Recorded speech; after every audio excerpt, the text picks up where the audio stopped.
Good evening. This is All India Radio. I am Valsa Williams with the evening news.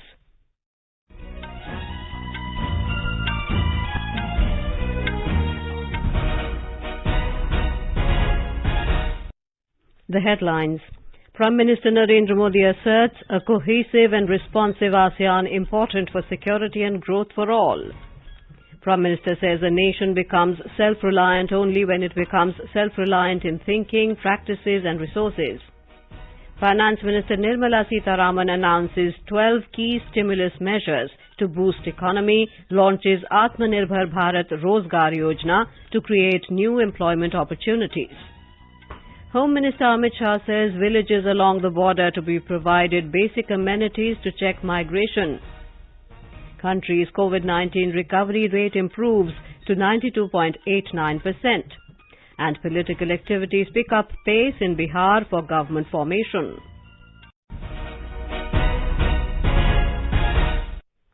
As the nation fights the COVID-19 pandemic, we begin with a message of precaution to stay safe and protected by following these 3 simple steps. Wear a face mask, maintain 2 gaz ki doori for social distancing, focus on hand and face hygiene. And now the news in detail. Prime Minister Narendra Modi has said that India believes that a cohesive and responsive ASEAN is important for security and growth for all. Addressing the 17th ASEAN-India Summit through video conferencing this evening, the Prime Minister said ASEAN has been the core target of India's Act East policy. He said India and ASEAN partnership is interrelated by traditions and geography. ASEAN समूह शुरू से हमारी act east policy का मूल केंद्र रहा है। भारत के इंडो पैसिफिक ओशंस इनिशिएटिव और आसियान के आउटलुक और इंडो पैसिफिक के बीच कई समानताएं हैं। हम मानते हैं कि security and growth for all in the region के लिए एक कोहेसिव एंड रिस्पॉन्सिव आसियान आवश्यक है।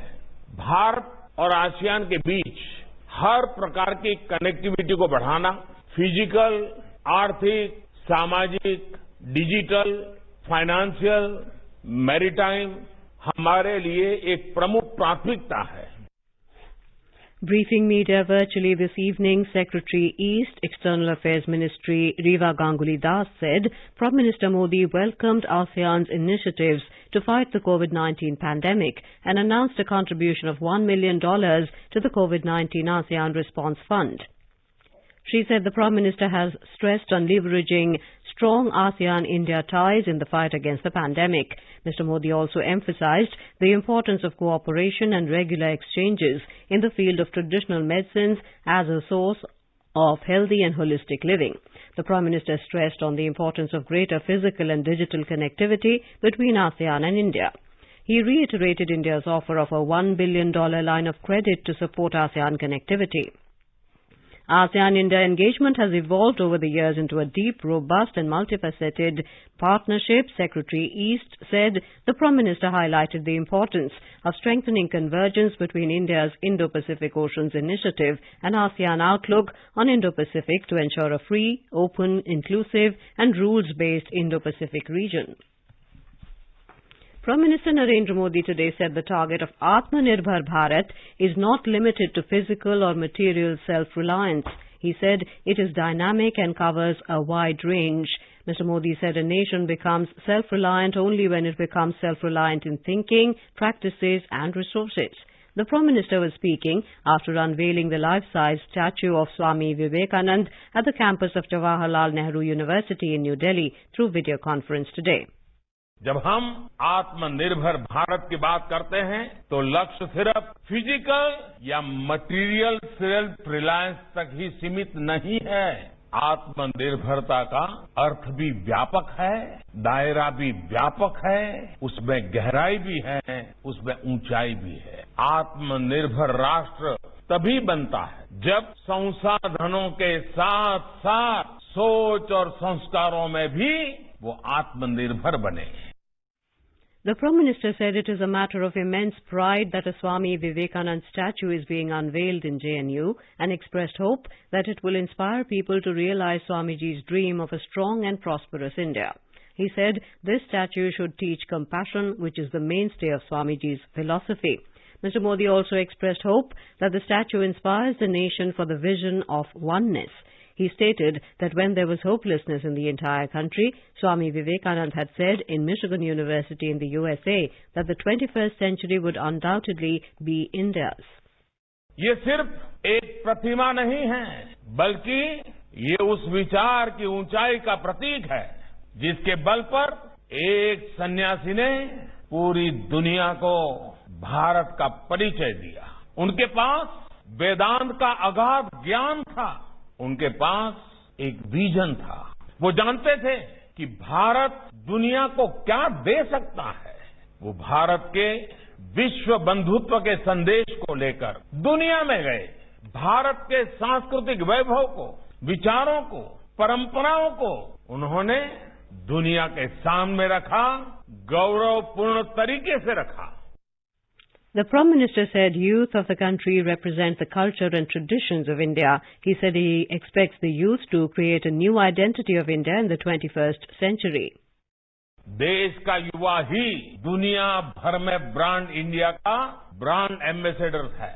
हमारे युवा भारत के कल्चर और ट्रेडिशन का प्रतिनिधित्व करते हैं। इसलिए आपसे अपेक्षा सिर्फ भारत की पुरातन पहचान पर गर्व करने भर की ही नहीं है, बल्कि 21वीं सदी में भारत की नई पहचान गढ़ने की भी है।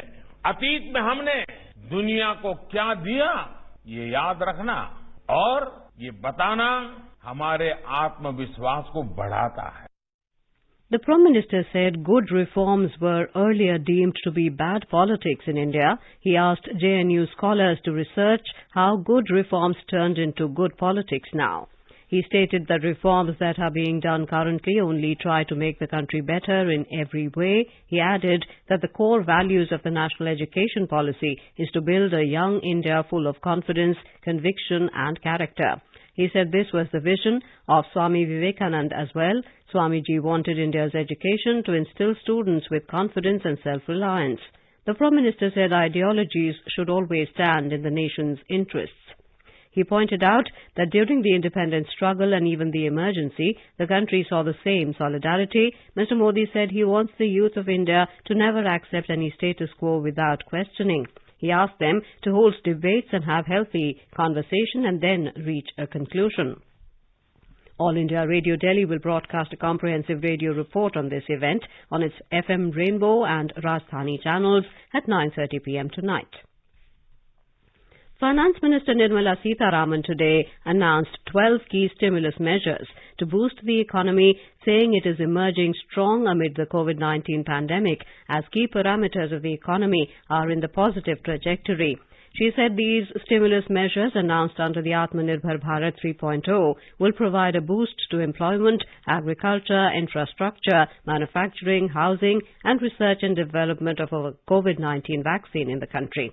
At a press briefing in New Delhi today, the minister said these announcements are in line with the earlier stimulus packages which were announced to deal with the impact of COVID-19 pandemic effectively.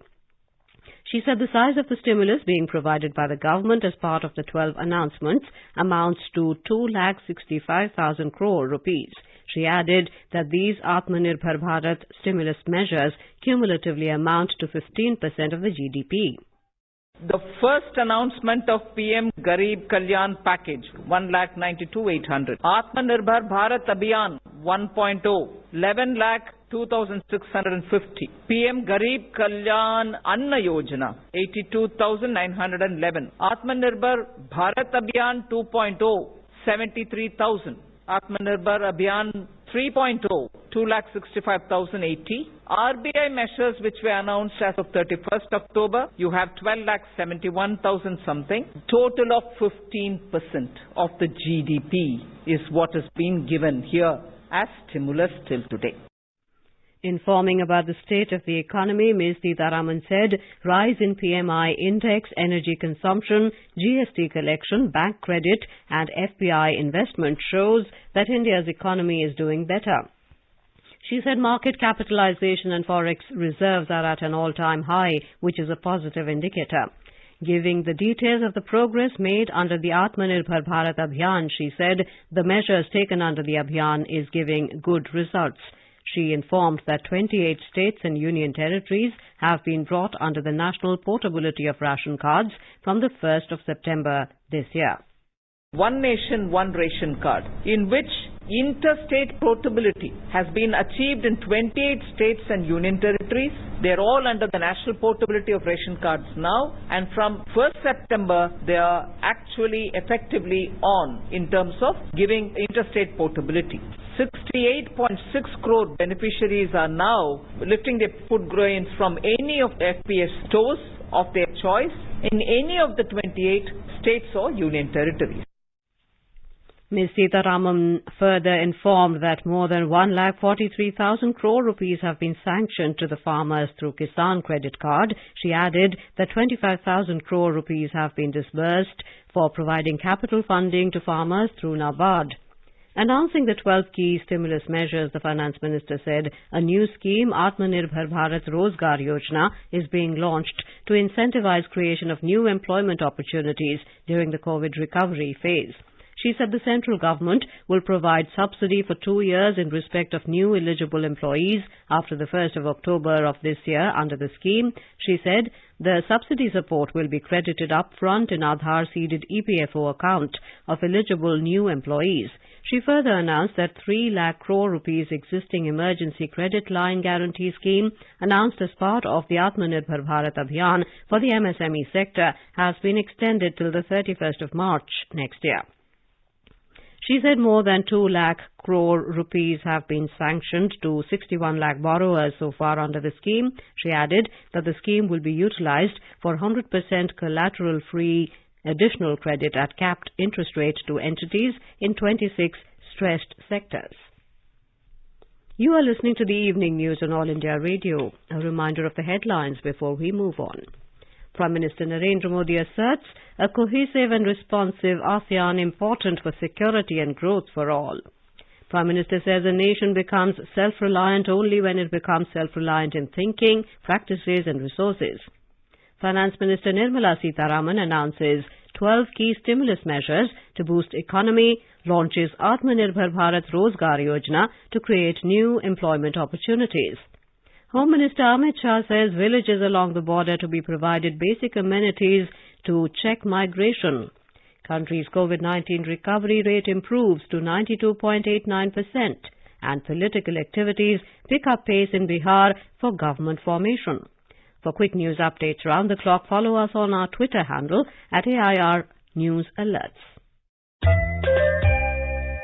चलो मिलकर एक शुरुआत करें, चलो एक फैसला आज करें, मास्क नहीं तो टोकेंगे, कोरोना को रोकेंगे, चलो एक इरादा करते हैं, चलो कुछ वादा करते हैं, मास्क नहीं तो टोकेंगे, कोरोना को रोकेंगे. Welcome back to the news. Union Home Minister Amit Shah has said that all villages along the border will be provided basic amenities to check the migration. Inaugurating Sarhad Vistar Vikasotsav 2020 at Dhordo in Kutch district of Gujarat today, Mr. Shah said borders will be safer when people living there have all basic facilities for good quality of life. Mr. Shah stressed that infrastructure development carried out in border villages in the last 6 years under the Narendra Modi government is much more than what was done in the previous 50 years. He said the country cannot march ahead on the path of development without strengthening its internal security.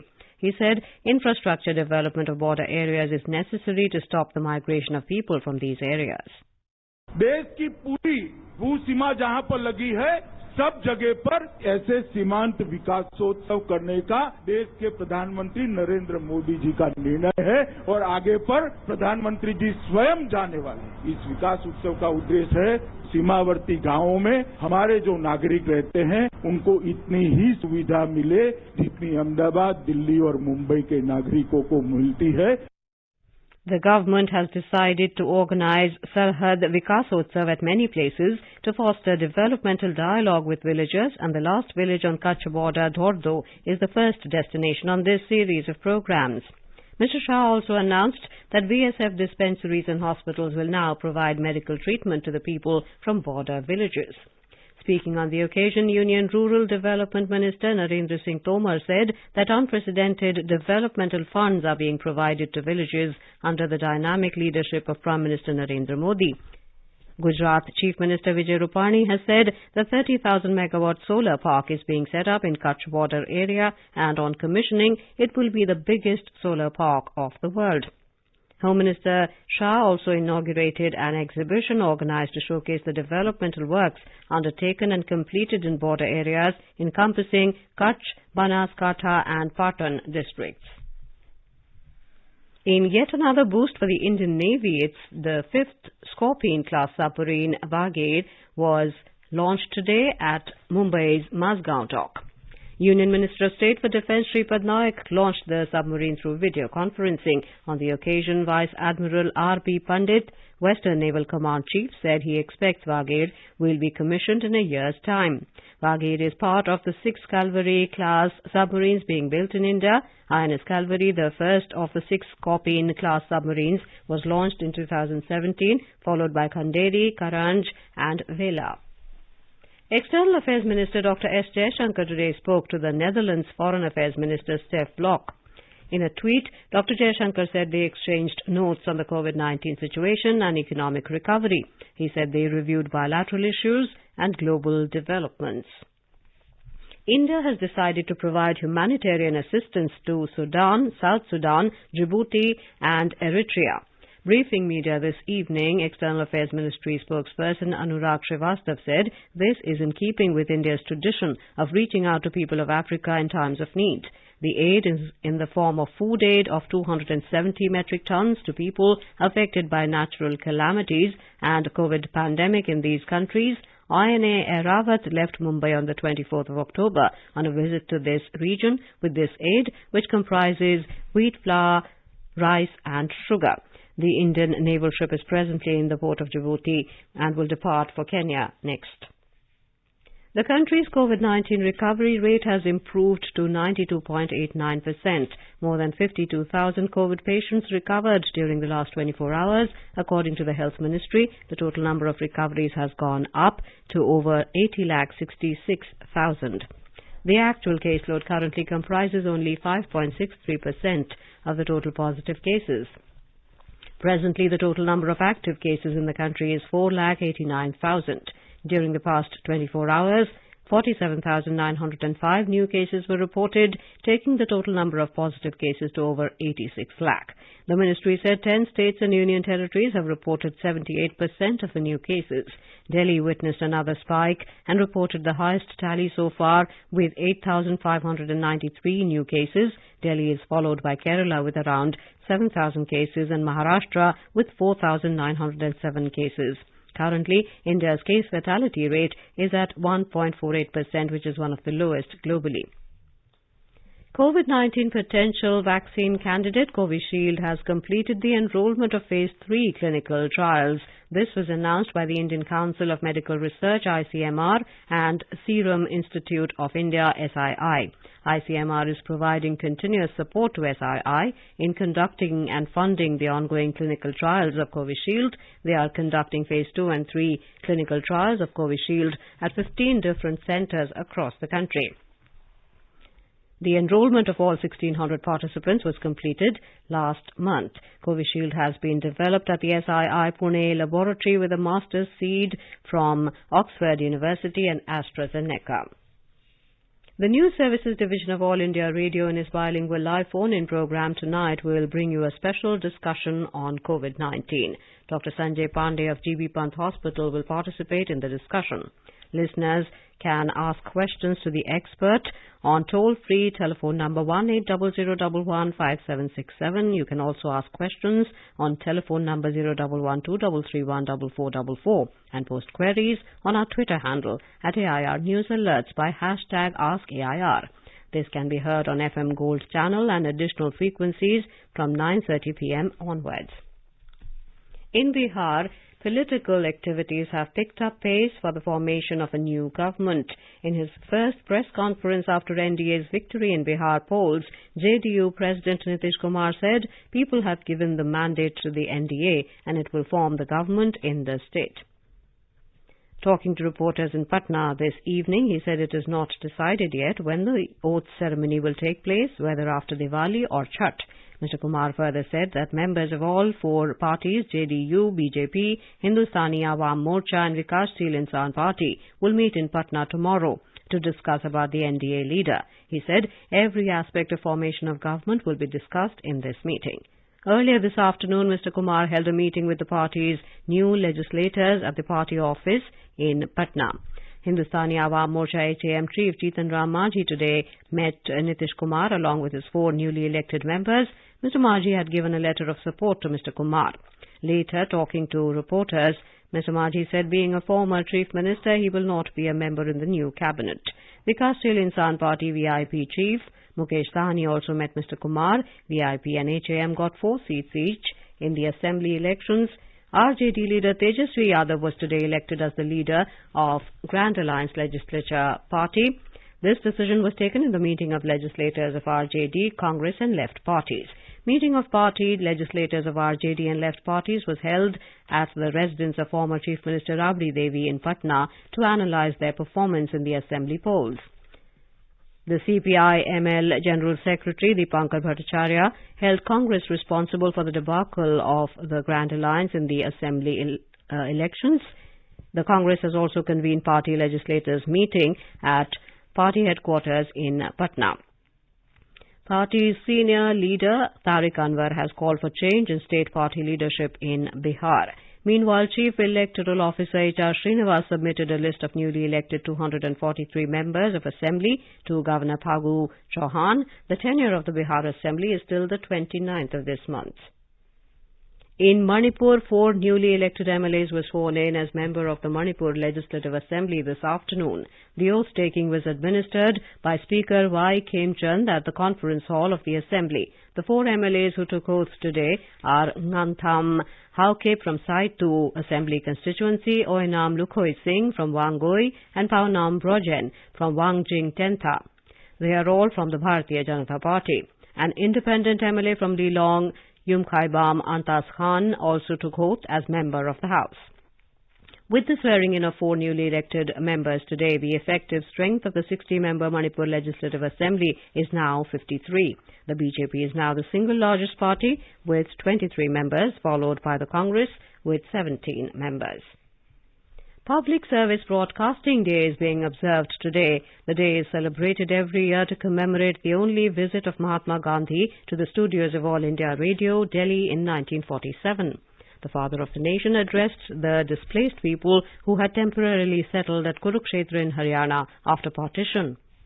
मेरे दुखी भाइयों और बहनों, मुझे कोई पता नहीं है कि सिवाय आपके मुझको कोई भी सुनता है या नहीं। ये अनुभव मेरी जिंदगी में मेरे लिए दूसरा है। पहला अनुभव इंग्लैंड में हुआ था जब मैं राउंड टेबल कॉन्फ्रेंस में गया। मुझको पता ही नहीं था कि मुझको इस तरह से कुछ बोलना है। मैं तो एक अनजान पुरुष हूँ, मैं कोई दिलचस्पी भी नहीं लेता हूँ, लेकिन दुख के साथ मिल जाना वो तो मेरा जीवन भर का प्रयत्न है। Prime Minister Narendra Modi will inaugurate the Institute of Teaching and Research in Ayurveda ITRA at Jamnagar and National Institute of Ayurveda NIA at Jaipur tomorrow via video conferencing. These institutions are expected to play global leadership roles in the growth and development of Ayurveda in the 21st century. The Ayurveda Day is being observed every year from 2016 on the day of Dhanvantri Jayanti. The Gujarat government has announced 10,000 rupees as a festival advance to all officers and employees of the state government. According to an official release, 10,000 rupees will be given without interest to more than 5 lakh employees on the occasion of Diwali. The amount of advance will be given in RuPay card to encourage the digital transaction mode. The state government will recover this advance payment amount in 10 equal installments without interest. In our series on Safe Diwali, today we will talk about noise pollution during Diwali. Firecrackers cause high noise affecting living beings. Noise pollution causes short-term and long-term health issues. It could also lead to permanent deafness and hearing impairment. Non-auditory effects of noise pollution are hypertension, sleep disturbance, and decreased school performance. People should ensure that they do not create noise pollution while celebrating Diwali. India Post Payments Bank IPPB has successfully launched the initiative of doorstep service for submission of digital life certificate through postman. The facility to submit life certificate online through Jeevan Pramaan portal was launched by Prime Minister Narendra Modi in November 2014 with the objective to provide a convenient and transparent facility to pensioners for submission of life certificate. In order to make this facility available across the country, Department of Pension and Pensioners Welfare roped in the India Post Payments Bank to utilize its huge network of postmen and Grameen Dak Sevaks in providing doorstep banking services to pensioners for submission of life certificate digitally. In order to avail this service, pensioners can get detailed information on ippbonline.com. Equity benchmarks today snapped winning rally of 8 straight sessions and closed with losses of around 0.5%. The key domestic indices fell amid negative global cues. A report from the Business World. The Sensex declined 236 points or 0.54% to settle at 43,357. The Nifty 50 index also slipped 58 points or 0.46% to settle at 12,691. On the other hand, the broader market at BSE surged, outperforming the Sensex. The BSE Mid-Cap Index rose 0.5% and the BSE Small-Cap Index jumped 1.2%. Gold prices fell marginally by 81 rupees to 50,057 rupees per 10 grams. Silver, on the other hand, remained almost unchanged at 62,037 rupees per kilogram. Rajesh Lake for AIR News. Now a look at the weather forecast for tomorrow. The national capital will have moderate fog in the morning and mainly clear sky.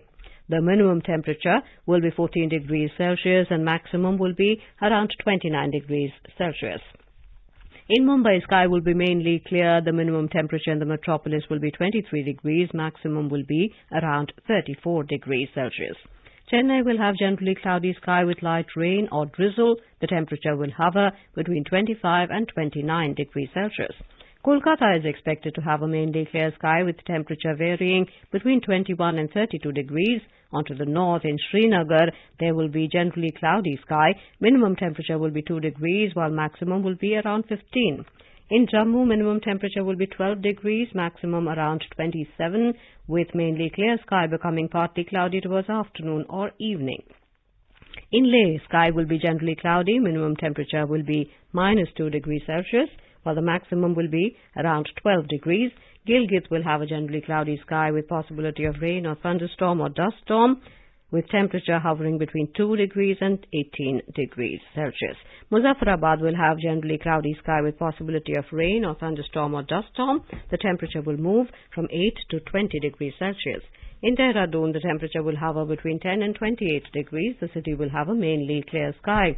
Chandigarh will have a mainly clear sky with temperature oscillating between 11 and 29 degrees. Hyderabad's minimum temperature will be 19 degrees, maximum around 30 degrees. The city will have a partly cloudy sky with possibility of rain or thunderstorm or dust storm. Ahmedabad will see a clear sky. Minimum temperature will be 18 degrees, while maximum will be around 33 degrees. Patna will have a clear sky with temperature hovering between 18 and 32 degrees Celsius, and Guwahati will have fog or mist would occur in early morning. Minimum temperature in the city will be 18, maximum around 31. And now, before we end the bulletin, the headlines once again. Prime Minister Narendra Modi asserts a cohesive and responsive ASEAN important for security and growth for all. Prime Minister says a nation becomes self-reliant only when it becomes self-reliant in thinking, practices and resources. Finance Minister Nirmala Sitharaman announces 12 key stimulus measures to boost economy. Launches Atmanirbhar Bharat Rozgar Yojana to create new employment opportunities. Home Minister Amit Shah says villages along the border to be provided basic amenities to check migration. Country's COVID-19 recovery rate improves to 92.89% and political activities pick up pace in Bihar for government formation. With that, we end the evening news. Good night.